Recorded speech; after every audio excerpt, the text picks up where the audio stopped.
నమస్తే, welcome to my channel Nagendra Vepuri. ఈరోజు చాలా ఆసక్తికర అంశం మీద మాట్లాడుకోబోతున్నాం. అదేమిటంటే ఆర్టిఫిషియల్ ఇంటెలిజెన్స్ యొక్క ప్రభావం మన సినీ రంగం మీద ఏ విధంగా ఉంది అనేది. మీకు తెలుసు, భారతీయ సినిమా ప్రపంచ సినిమాగా కూడా గుర్తింపు తెచ్చుకుంటుంది. ఇప్పుడు భారతీయ సినిమా ప్రాంతీయ జాతీయ స్థాయిలను దాటుకుని అంతర్జాతీయంగా కూడా వెలుగుల్ని విరజిమ్ముతుంది.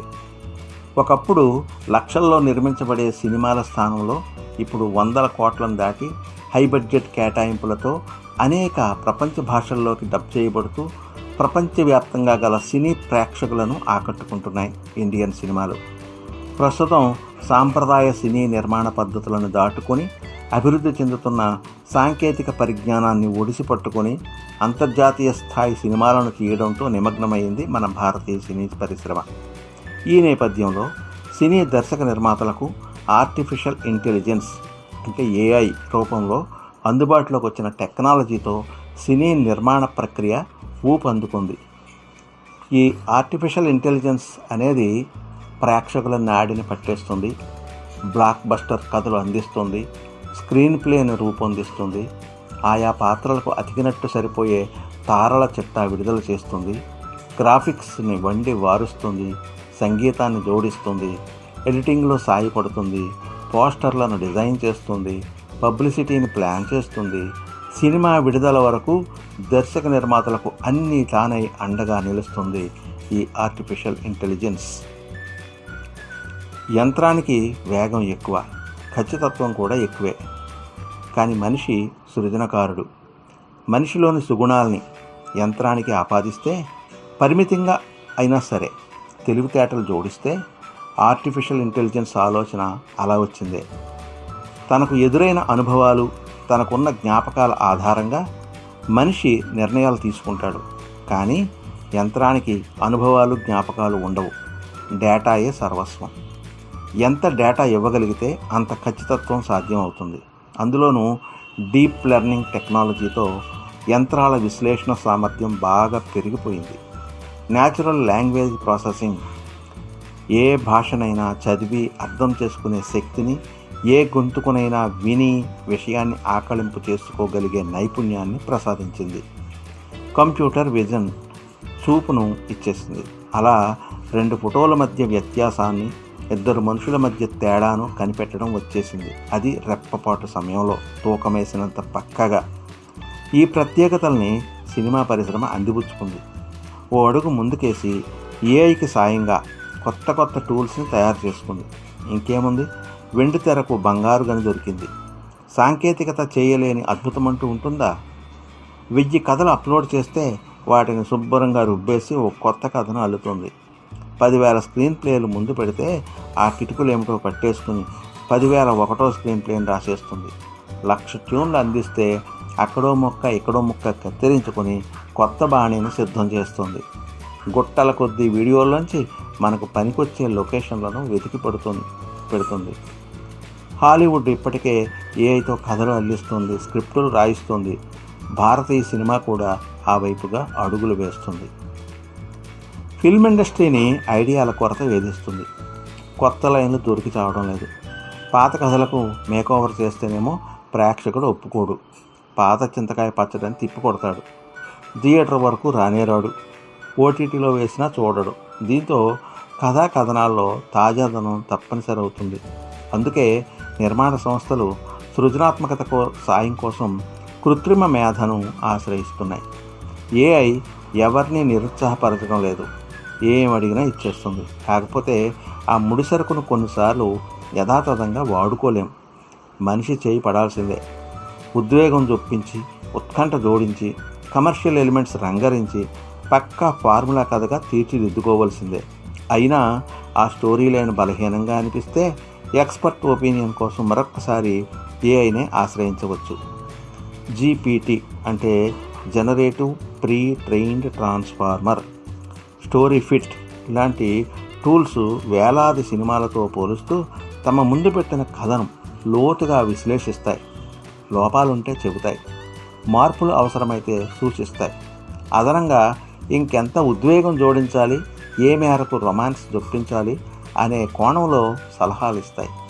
ఆ కథకు దగ్గరగా ఉన్న పాత సినిమాల పేర్లన్నీ ఓ పట్టికలా అందిస్తాయి. వాటి కలెక్షన్ల చరిత్రను వివరిస్తాయి. Hollywood science fiction cinema Sunspring కోసం ఏఐ స్క్రీన్ ప్లే రైటర్ను ఉపయోగించారు. మరో హాలీవుడ్ మూవీ అట్లాస్కి కృత్రిమ మీద స్క్రిప్ట్ సహకారం అందించింది. సినీలిటిక్ అనే ఏఐ బేస్డ్ ప్లాట్ఫామ్ను ఇప్పటికే వార్నర్ బ్రదర్స్ లాంటి దిగ్గజ సంస్థలు వాడుతున్నాయి. సుప్రసిద్ధ చిత్ర నిర్మాణ సంస్థ సోనీ పిక్చర్స్ స్క్రిప్ట్ బుక్ అనే ఏఐ టూల్ పైన ఆధారపడుతుంది. అంతిమ ఫలితాలు ఎలా ఉన్నా ఏదైనా సినిమాకు పెట్టుబడి పెట్టే ముందు నిర్మాతలు, పంపిణీదారులు ఓ నిర్ణయానికి రావడానికి ఈ టెక్నాలజీ ఎంతో ఉపయోగపడుతుంది. 20th సెంచరీ స్టూడియో సంస్థ ట్రైలర్లు, పోస్టర్ల రూపకల్పనలోనూ ఏఐ సాయం తీసుకుంటుంది. కథ సిద్ధమవుతుంది. బౌండెడ్ స్క్రిప్ట్ ఎదురుగా ఉంటుంది. తదుపరి దశ కాస్టింగ్. ఏ పాత్రకు ఎవరిని తీసుకోవాలి అనేది సినిమా జయాపజయాల్ని నిర్ణయించేంత పెద్ద ప్రశ్న. సినిమా బడ్జెట్ను ప్రభావితం చేసే అంశం కూడా. అందుకే దర్శక నిర్మాతలు ఆ కీలక సందర్భంలో కృత్రిమ మేధ సాయం తీసుకుంటున్నారు. గత సినిమాల్లో ఆయా నటుల హావభావాలను బేరీజు వేసి ప్రస్తుత చిత్రానికి అతికినట్లు సరిపోయే పాత్రధారులను సిఫార్సు చేస్తుంది ఏఐ. వాళ్ళ సక్సెస్ రేట్ను వివరిస్తుంది. అక్కడితో ఆగకుండా స్టోరీ లైన్ ఆధారంగా పాత్రల ఊహా చిత్రాలని విడుదల చేస్తుంది. కథాక్రమాన్ని బట్టి ఫ్లాష్ బ్యాక్లో హీరో వయసుని ఓ 25 ఏళ్ళు తగ్గించాల్సి వస్తే ఆ మేరకు తన వంతు సాయం అందిస్తుంది. ఈ మధ్య ఓ తమిళ సినిమాలో సత్యరాజును కొన్ని సన్నివేశాల్లో నవయువకుడిగా చూపడానికి ఏఐ టెక్నాలజీనే ఉపయోగించారు. కృత్రిమ మేధ అందుబాటులో లేకపోతే ఆ సీనియర్ నటుడిని 25 ఏళ్ల కుర్రాడిలా నమ్మించడానికి మేకప్ కళాకారులు నానా కష్టాలు పడాల్సి వచ్చేది. అయినా ఆ అవతారం ఎబ్బెట్టుగానే ఉండేది. ఇప్పుడు ఆ సమస్యే లేదు. జనరేటివ్ అడ్వర్సరియల్ నెట్వర్క్ లాంటి ఏఐ డీప్ లెర్నింగ్ మోడల్స్కు తెరమీది పాత్రల వయసును తగ్గించడం నిమిషాల్లో పని. ఐరిష్ మ్యాన్ అనే ఆంగ్ల చిత్రంలో తొలిసారిగా ఈ మాయాజాలం చేశారు. కల్కిలో యువ అమితాబ్ ఏఐ ఆవిష్కరణే. తమిళ హీరో విజయ్ ద్విపాత్రాభినయం చేసిన గోట్లో కూడా డీఏజింగ్ టెక్నాలజీని వాడుకున్నారు. రెండో విజయ్ని యువకుడుగా చూపించారు. దివంగత విజయకాంత్ను కాసేపు తెరపై మెరిపించారు. 60 పైబడిన తరువాత కూడా కుర్రకారుతో పోటీ పడాలని ఆరాటపడే 6 పదుల కథానాయకులకు ఈ వెసులుబాటు పెద్ద వరం. అనివార్య పరిస్థితుల్లో షూటింగ్ మధ్యలోనే కీలక పాత్రధారులు నిష్క్రమించినా, దురదృష్టవశాత్తు అకాల మృత్యు పాలైనా ఏఐతో ఆ లోటును భర్తీ చేసే అవకాశం ఉంది ఇప్పుడు. గతంలో అయితే మొత్తంగా ప్రాజెక్టును పక్కన పెట్టాల్సి వచ్చేది. మనుషులనైనా దేవతల్ని, దెయ్యాలని కూడా సృష్టించి ఇవ్వగలరు. సగం మనిషి లక్షణాలు, సగం జంతువు పోలికలు ఉన్న జీవిని సైతం రూపొందించగలరు. అది తక్కువ సమయంలో కొద్దిపాటి ఖర్చుతో. కథతో పాటు నటీనటుల వివరాలను, వాళ్ళ కాల్షీట్లను అప్లోడ్ చేస్తే చాలు, పక్కాగా షెడ్యూల్ సిద్ధం చేసి ఇస్తుంది ఏఐ. తారాల డేట్స్ను పరిశీలించి ఏ తేదీన ఏ సీన్ షూట్ చేసుకోవచ్చో సూచిస్తుంది. ప్రీ ప్రొడక్షన్లో భాగమైన స్క్రిప్ట్ బ్రేక్ డౌన్ బాధ్యత కూడా ఏఐ తీసుకుంటుంది. సీన్స్ను బట్టి లొకేషన్స్ని ఎంపిక చేయడం, కాస్ట్యూమ్స్ సిద్ధం చేయడం, సెట్ ప్రాపర్టీస్ను సేకరించుకోవడం అసిస్టెంట్స్కు కత్తి మీద సామే. ఏ చిన్న తేడా వచ్చినా మొత్తం షూటింగ్ ఆగిపోతుంది. డైరెక్టర్కు బీపీ పెరిగిపోతుంది. ఏఐ ఆ ఇబ్బందిని కూడా తప్పిస్తుంది. స్క్రిప్ట్లోని ప్రతి వాక్యాన్ని పరిశీలించి దర్శకుడి చేతికి ఓ సమగ్ర ప్రణాళికను అందిస్తుంది. బడ్జెట్ను కూడా అంచనా వేస్తుంది. షూటింగ్ లొకేషన్స్ను సూచించడమే కాదు, ఉపగ్రహ సమాచారం ఆధారంగా అక్కడి వాతావరణ పరిస్థితులను ముందుగానే చెబుతుంది. అవసరమైతే షూటింగ్ వాయిదా వేసుకోమని హెచ్చరిస్తుంది. అంతేనా, స్క్రీన్ ప్లే ఆధారంగా స్టోరీ బోర్డు తయారు చేస్తుంది.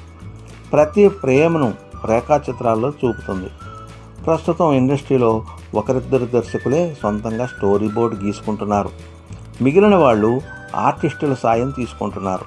ఇదంతా నెలల కొద్దీ సమయాన్ని మింగేసే వ్యవహారమే.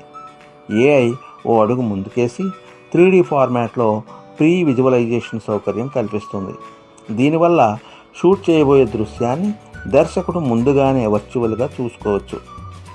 ఫిల్మ్ స్టేజ్ లాంటి ఏఐ వేదికలు ఇందుకు అవసరమైన సాధన సంపత్తిని అందిస్తాయి. కెమెరా సినిమాటోగ్రాఫర్ చేతిలోని మంత్రదండం. అతను తిప్పినట్టల్లా తిరుగుతుంది, చూడమన్నదంతా చూస్తుంది. కాకపోతే ఆ యంత్రానికి కన్నే తప్పించి మెదడు ఉండదు.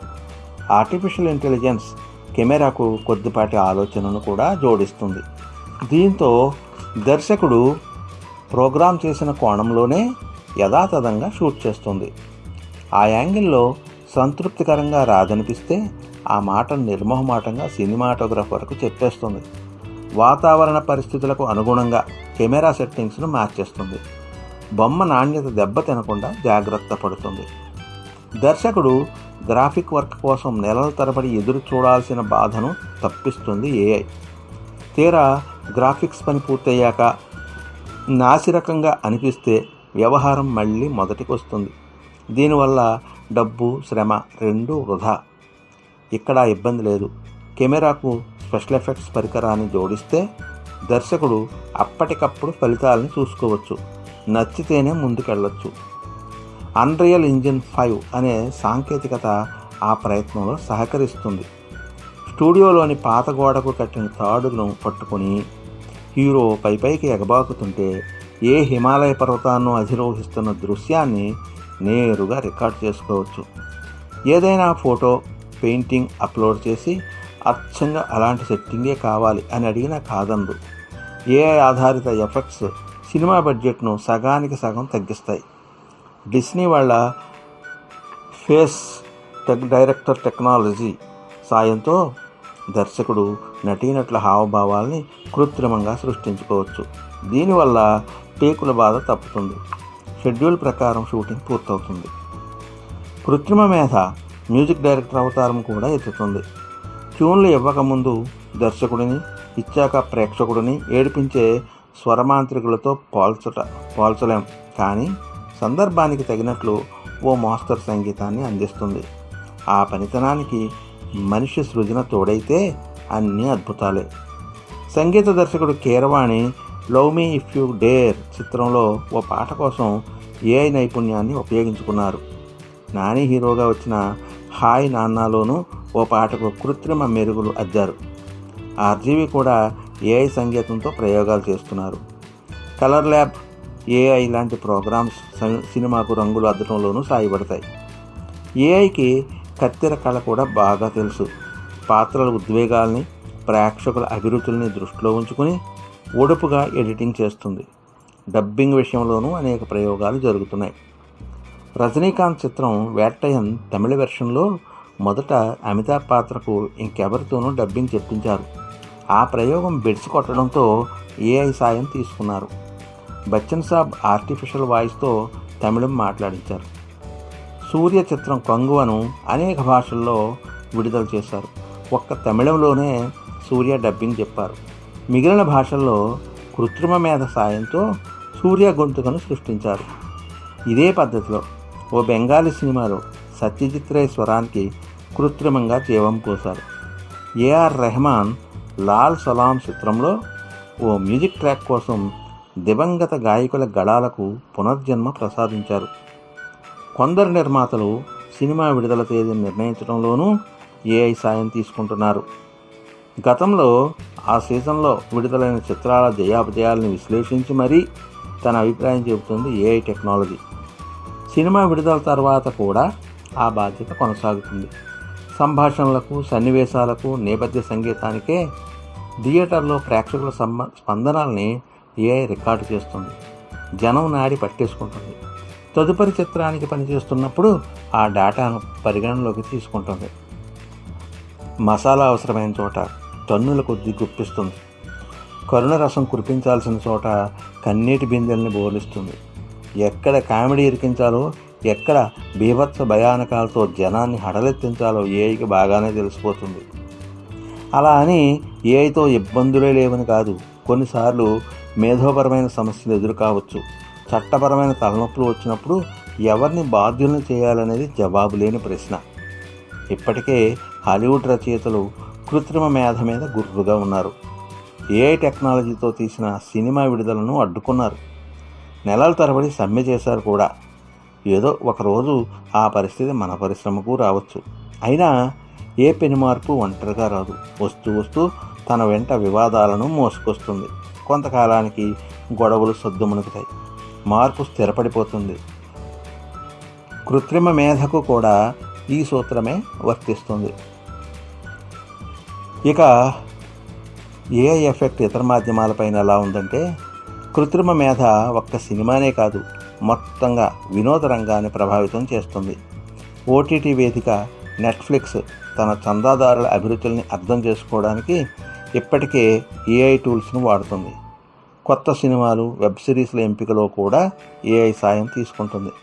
వెబ్ సిరీస్ల నిర్మాణంలోనూ కృత్రిమ మేధ పాత్ర పెరుగుతుంది. వాణిజ్య ప్రకటనల విషయానికి వస్తే, ప్రచార సామగ్రిని సామాజిక మాధ్యమాల్లో టార్గెటెడ్ వ్యూయర్స్కు చేరవేయడంలో ఏఐ కీలక పాత్ర పోషిస్తుంది.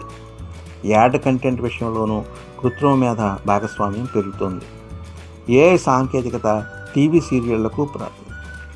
సీరియళ్లను ప్రభావితం చేసే రోజు ఎంతో దూరం లేదు. ఇక దశాబ్దాల నాటి నలుపు తెలుపు చిత్రాలకు కొత్త రూపం ఇవ్వడంలోనూ కృత్రిమ మేధ సాయపడుతుంది. మెరుగైన దృశ్యాన్ని, నాణ్యమైన శబ్దాన్ని అందిస్తుంది. సంప్రదాయ పద్ధతిలో అయితే అలనాటి సినిమాకు మళ్ళీ జీవం పోయడం శ్రమతో కూడిన వ్యవహారం. భారీ ఖర్చులు తప్పవు. ఆ మధ్య మాయాబజార్కు రంగులద్దడానికి ఎంతో కష్టపడాల్సి వచ్చింది. అదే ఏఐ సాయంతో అయితే కొద్ది రోజుల వ్యవహారం. 3 దశాబ్దాల నాటి జేమ్స్ కెమెరాన్ ట్రూ లైస్ను కూడా తాజాగా ఏఐ సాయంతో అల్ట్రా హెచ్డి బ్లూరే ఫార్మాట్లోకి మార్చి విడుదల చేశారు. సంప్రదాయ ప్రియులకు ఈ మార్పు నచ్చకపోయినా ఆ తిరుగులేని నాణ్యతను మాత్రం ఎవరూ ప్రశ్నించలేకపోయారు. ఇది తొలి భారతీయ కృత్రిమ మేధ చిత్రంగా మహారాజా ఇన్ డెనిమ్స్ అనే చిత్రం ప్రసిద్ధికెక్కింది. ప్రసిద్ధ ఆంగ్ల రచయిత ఖుష్వంత్ సింగ్ నవల ఆధారంగా తీసిన ఈ సినిమాకు ఆర్టిఫిషియల్ ఇంటెలిజెన్స్ స్క్రిప్ట్ను సమకూర్చింది. నటీనటుల ఎంపికలో సాయం చేసింది. సంగీతాన్ని అందించింది. మంచి లొకేషన్స్ను సూచించింది. రాజుగారి దర్బారులో కూర్చున్నట్లు కనిపించే వందలాది పాత్రల్ని సృష్టించి ఇచ్చింది. యుద్ధ సన్నివేశంలో వేలాది కృత్రిమ సైనికుల్ని రంగంలోకి దింపింది. దీనివల్ల నిర్మాతకు పారితోషికాల ఖర్చు తప్పింది. అంతేనా, ట్రైలర్స్ను తయారు చేసి జనంలోకి వదిలింది. ఈ హిస్టారికల్ డ్రామాను 25 నుంచి 35 ఏళ్ల వ్యక్తులు ఆసక్తిగా తిలకిస్తారని జోస్యం కూడా చెప్పింది ఏఐ. పూర్వజన్మలో తానొక చారిత్రక పురుషుడినని బలంగా నమ్మే ఓ యువకుడి కథ ఇది. ఈ ఏడాదిలో ఇది ఇప్పటికే రిలీజ్ అయ్యే అవకాశం ఉంది. మహారాజా ఇన్ డెనిమ్స్ అనే ఈ చిత్రం. ఇంకా చివరిగా ఒక మాటతో ముగిస్తాను. మనిషిని మింగే శక్తి ఏ సాంకేతికతకు లేదు. మనిషే కోరి ఆ టెక్నాలజీ నోట్లో తలపెడితే తప్పించి. కాబట్టి టెక్నాలజీయే మనిషి యొక్క సృజనాత్మకతయే. మనిషిలో ఉండే ఉద్వేగాలు టెక్నాలజీ వల్ల సాధ్యం కావు. సో ఈ ఏఐ అభివృద్ధి చెందే కొద్దీ భవిష్యత్తులో మరిన్ని మార్పులు వస్తాయని ఆశిద్దాం. ఇది మీకు నచ్చినట్లయితే లైక్ చేయండి, కామెంట్ చేయండి, అలాగే మీ ఫ్రెండ్స్కి కూడా షేర్ చేయండి. ఇంతవరకు మీరు నా ఛానల్కి సబ్స్క్రైబ్ చేసుకుని ఉండకపోతే వెంటనే సబ్స్క్రైబ్ చేసుకోండి. ఇలాంటి మరిన్ని ఆసక్తికర అంశాల మీద నా లెక్చర్స్ కోసం ఎదురు చూడండి. ధన్యవాదాలతో మీ నాగేంద్ర వేపూరి.